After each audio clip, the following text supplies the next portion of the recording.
So the relationship that I'm trying to create with the business is one where I have an understanding of how their markets and applications are changing over time. Because technology development takes time. It takes more time than me getting the response from a customer that I need to have this in the next 3 months. It takes years to develop new technology. So for us, in the advanced research group, we have to have a foresight to be able to say their applications are changing in this way. And so in the next 3, 4, 5 years, the businesses are going to require the technologies to have advanced at this level so that they can then bring new products to their customers when those customers need them. So the problem that businesses are experiencing is that the quarterly results is driving them more and more to incrementalism, right? Because what the business leaders want is the business leader wants predictable results. And predictable results really come from I need to change this product slightly. So that slight change to the product is what is driven in the portfolio. But the problem with that is if everybody is doing that, then nobody's really innovating.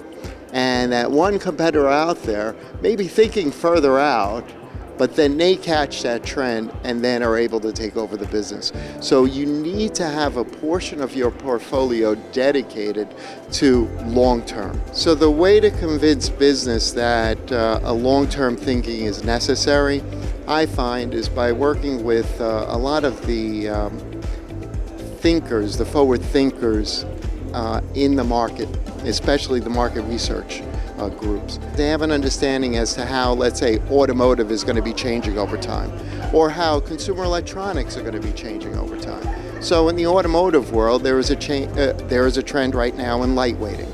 Lightweighting is driving a change in the types of substrates or the types of ways that the cars are going to be manufactured in the future. The way those cars are going to be assembled now requires new adhesives. If we don't stay ahead of that, then we lose.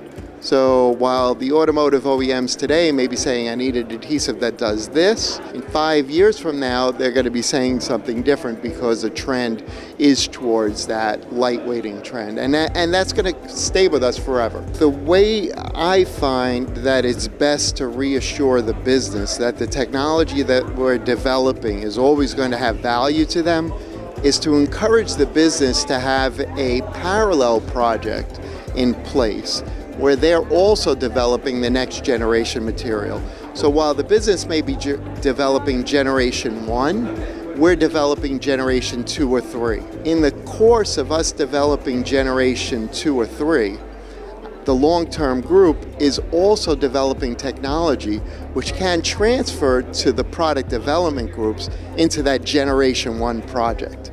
So we're working in parallel, developing technology in parallel, and some of that technology is able to transfer into short-term development and actually speed our time to market, shorten our time to market. And so we're able to get new products out to customers faster, even with generation 1, by developing longer-term technology.